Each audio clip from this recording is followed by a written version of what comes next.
आपको दिल्ली की स्टोरी बताने जा रही हूँ। और ये स्टोरी है दिव्या की कि कैसे वो दिल्ली पढ़ने आती है और एक पीजी जहाँ से उसको पहले बहुत पॉजिटिव वाइब आ रही होती है, उसके बाद उस पीजी की वजह से 2 साल उसको बहुत ज़्यादा मेंटल स्ट्रेस होता है। तो आई होप आपको ये वीडियो अच्छी लगेगी।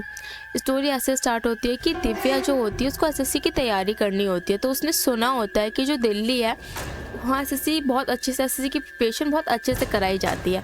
तो वो जो दिल्ली का मुखर्जी नगर है ना, वहाँ आके वहाँ आ जाती है। अब वो पीजी वगैरह सर्च करने लगती है तो मुखर्जी नगर बहुत ज़्यादा भरा हुआ है। अगर कोई जाएगा ना वहाँ पे तो जैसे सरोजनी में इतनी ज़्यादा भीड़ होती है ना नॉर्मल डेज़ में, वैसे मुखर्जी नगर में इतनी ज़्यादा भीड़ होती है नॉर्मल डेज़ में, मतलब बंदा चल भी नहीं सकता। तो अब क्या होता है कि वो वहाँ शिफ्ट तो हो जाती है बट उसको ढंग का कोई पीजी मिल नहीं रहा था, और जो पीजी मिल रहा होता है वो इतना ज़्यादा कॉस्टली होता है कि मतलब वो सोचती कि नहीं यार इतना महंगा तो मैं नहीं ले सकती। उसके बाद क्या होता है कि वो पीजी सर्च करते करते ना थोड़ा सा दूर चली जाती है मुखर्जी नगर से, मतलब 4-5 किलोमीटर। तो उसको एक पीजी मिल तो जाता है लेकिन वो पीजी ना नाले के पास होता है और वहाँ से ना मतलब स्मेल वगैरह आ रही होती है। वो सोचती छोड़ो यार मैं रूम वगैरह साफ़ करके रखूँगी और मतलब नहीं आएगी मेरे को, ऐसा वो ऐसे सोच के ये पीजी ले लेती है। बट वो 1 महीना जो उसके लिए था वो मेंटल ट्रॉमा था, क्योंकि वहाँ से मतलब बसती थी तो बहुत ज़्यादा बच्चों की चीखने चिल्लाने की आवाज़, वो स्टडीज़ पे फोकस कर ही नहीं पा रही होती।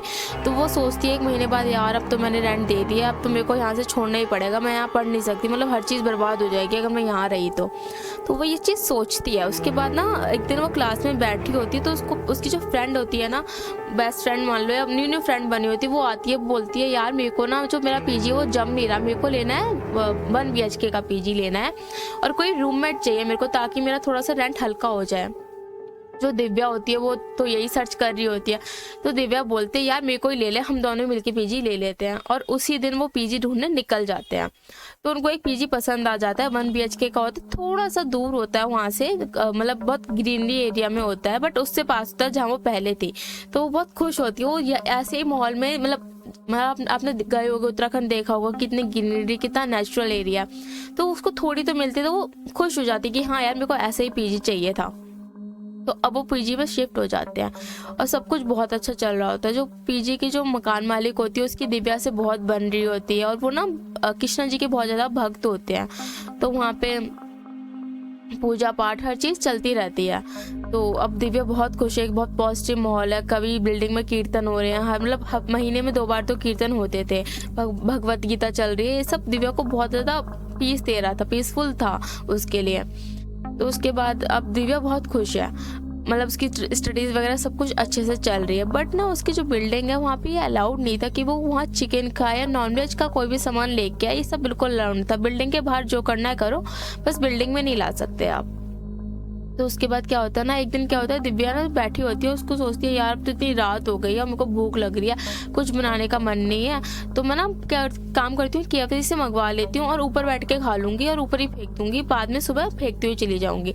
तो वो छत पे बैठ के KFC खा लेती है, मतलब ऑफर्स चिकन विंग्स खा लेती है वो। उसके बाद ना वहाँ डस्टबिन होता है, ब्लैक पन्नी में रैप करके उस डस्टबिन में डाल देती है।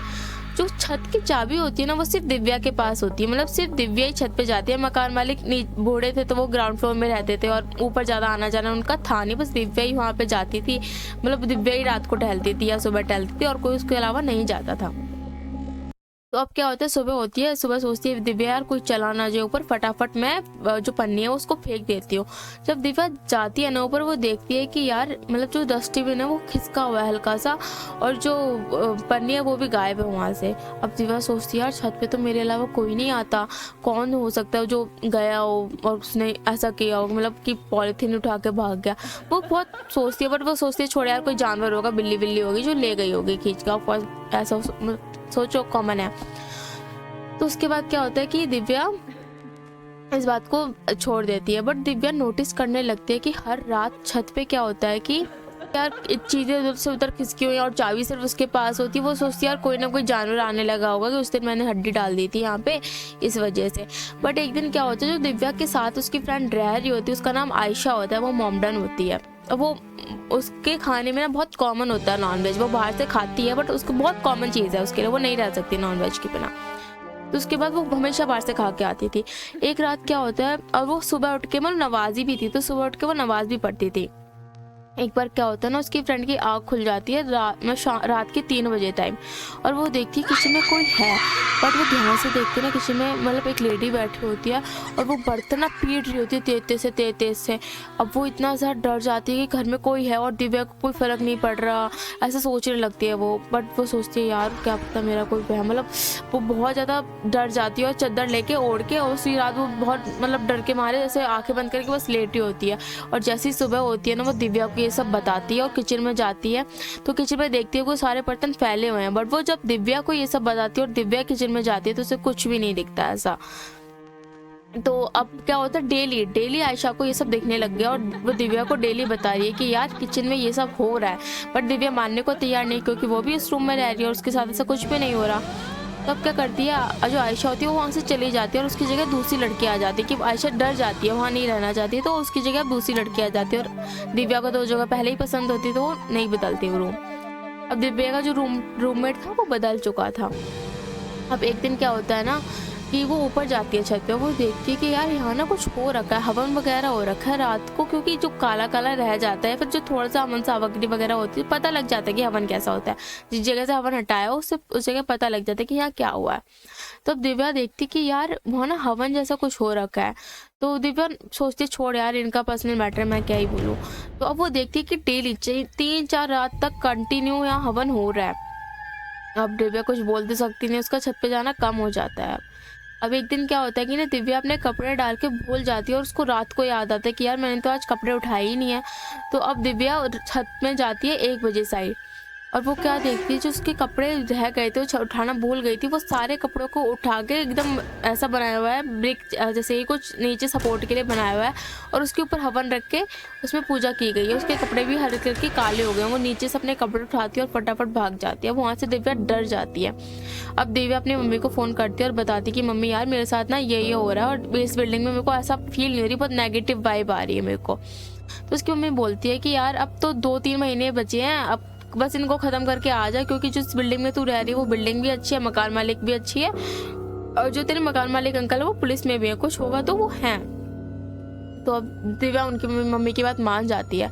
अब क्या होता है ना, एक दिन दिव्या छत पे टहल रही होती है, और मकान मालिक का बेटा जो होता है वो भी छत पे होता है। मकान मालिक का बेटा जो होता है वो 40 साल का हो रहा होता है, बट उसकी कोई शादी वादी नहीं हुई होती। तो वो दिव्या को ना बहुत ज़्यादा मतलब बार बार घूरे जा रहा था, बहुत चीज़ी हो रहा था दिव्या के साथ। तो दिव्या फटाफट मतलब बात कर रहा था, आप कहाँ से हो क्या, मतलब बहुत ज़्यादा चीज़ी होने की कोशिश कर रहा था। दिव्या फटाफट वहाँ से भाग जाती है। फिर अब जैसे तैसे दिव्या पूरा 2-3 महीने काटती है, और जिस तरह उसको निकलना होता है ना, दिव्या अपनी सारी पैकिंग कर चुकी होती है, बट वो वहाँ से निकल ही नहीं पा रही होती। कुछ ना कुछ सामान छूटे ही जा रहा होता है, छूटे ही जा रहा होता है।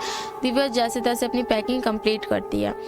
उसके बाद क्या होता है कि जो मकान मालिक का लड़का होता है ना, वो खड़े होकर देख रहा होता है कि इसको कितनी परेशानी हो, उसको बहुत मज़ा आ रहा होता है, वो हंस रहा होता है बार बार ये देख के।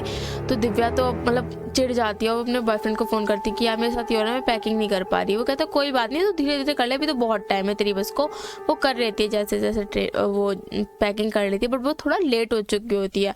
तो वो सोचती है यार मैं बस से नहीं जा रही, मैं सीधा टैक्सी कर लेती हूँ और उस ओला उबर कर लेती हूँ, उसी से चली जाऊँगी मैं।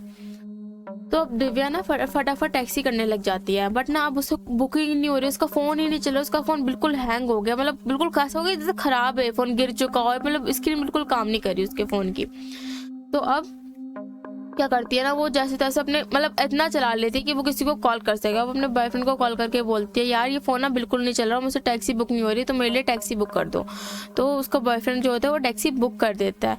अब दिव्या जैसे तैसे करके बैठती है टैक्सी पे और अपने घर को जाने लगती है। जब वो बस पकड़ती है ना उत्तराखंड के लिए, तो उसकी आंखों से आंसू रुक के नहीं रहे होते, जैसे कि मतलब पता नहीं वो उस घर को कितना मिस करेगी, क्योंकि वो जाना तो हमेशा से चाहती थी, बट पता नहीं उसके साथ ऐसा क्यों हो रहा था कि वो बस रोए जा रही थी, मतलब जैसे उसको पता नहीं कितनी याद आएगी, बट उसके अंदर था कि वो यहाँ से जाना चाहती है, बट फिर भी वो रो रही थी, वो कंट्रोल ही नहीं कर पाई। पूरे रास्ते वो रोते रोते जाती है। उसके बाद क्या होता है ना कि जो दिव्या की मम्मी है वो भी देखती है यार दिव्या बहुत सैड आई है। अब सोचती है 1-2 दिन की बात है, ठीक हो जाएगा सब जब घर पे रहेगी तो, बट कुछ भी ठीक नहीं होता। दिव्या 7-8 दिन निकल जाते, वो बहुत उदास है, किसी से बात नहीं कर रही है। तो उसको डॉक्टर वगैरह को भी दिखाते हैं। बट क्या होता है ना, बीच बीच में क्या हो रहा था कि जो दिव्या की मम्मी है ना, उसके नंबर पे ना, जो जहाँ वो रह रही थी उस मकान मालिक ना, रात को कोई टेक्स्ट मैसेज करती व्हाट्सएप पे और सुबह उठ के वो डिलीट हुआ हुआ था। ऐसा मतलब जब से दिव्या आई थी वैसे कंटिन्यू हो रहा था। और जो दिव्या के मकान मालिक का बेटा है ना, वो भी उसको फ़ोन कर रहा था, उसको बार बार परेशान करने की कोशिश कर रहा था। दिव्या उसे ब्लॉक भी कर चुकी थी। अब एक दिन क्या होता है ना कि कोई फ़ोन करता है दिव्या की मम्मी को और वो बोलता है कि मैं इस मंदिर का पुजारी बोल रहा हूँ। मतलब एक पर्टिकुलर मंदिर का नाम लेता है और वो बोलता है मैं इस मंदिर का पुजारी बोल रहा हूँ। बहुत घबराया हुआ होता है और पीछे उसके मंत्र चल रहे होते हैं। फ़ोन में दिव्या की मम्मी को ही सुनाई देता है। अब दिव्या की मम्मी डर जाती है और फटाफट फ़ोन काट देती है। वो दिव्या को ये बात बताती है तो उस दिव्या बोलती है नहीं नहीं मम्मी, हमें ना अब अपने पंडित के पास चलना चाहिए क्योंकि अब सही नहीं लग रहा, मेरे को बहुत नेगेटिव चीज़ें लग रही है, मैं खुश भी नहीं हो पा रही हूँ। तो अब वो पंडित के पास जाते हैं। तो जो पंडित होता है वो बताता है दिव्या की मम्मी को कि आपकी बेटी पे ना उन लोगों ने वशीकरण कर रखा है। फिर वो पूछते हैं कि क्या था, क्या माहौल था। उसके बाद दिव्या को पता चलता है कि जो उस मकान मालिक थी ना, वो चाहती थी कि जो दिव्या है ना वो उनके बेटे से शादी कर ले, क्योंकि उसके बेटे की शादी हो नहीं रही थी।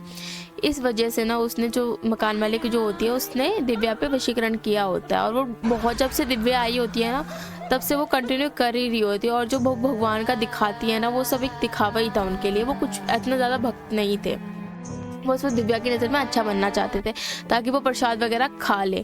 तो वो स्टार्टिंग से ही शुरू हो गया था।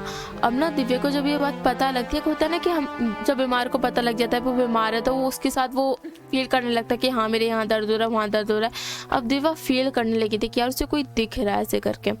तो ना वो पंडित जी बताते हैं कि मैं मतलब एक पर्टिकुलर दिन बताते हैं कि इस दिन मैं तुम्हारी पूजा करूँगा फिर तुम ठीक हो जाओगे।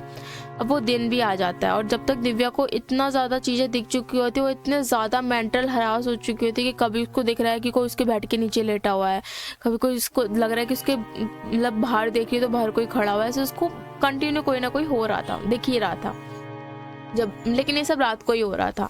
मतलब जब वो वहाँ रहती थी, जो हवन का टाइम हुआ करता था ना, उसी टाइम पे मतलब कम से कम 1:30 से 2 बजे के बीच में ये सब उसके साथ हो ही रहा था और डेली हो रहा था। अब आ जाता है पूजा वाला दिन। तो जो पंडित होते हैं वो बोलते हैं कि मैं पूजा कर रहा हूँ और जब मेरी पूजा खत्म हो जाएगी ना, तो दिव्या को एक शीशे के सामने बिठाया जाता है। बोलते हैं जब मेरी पूजा खत्म होगी ना, आपको इसमें एक एंटिटी दिखेगी और जैसी वो एंटिटी दिखेगी आपको एक पत्थर दिया जाता है, उसको इस पत्थर को मार के शीशे को तोड़ देना है और ये शीशा टूटना ही चाहिए।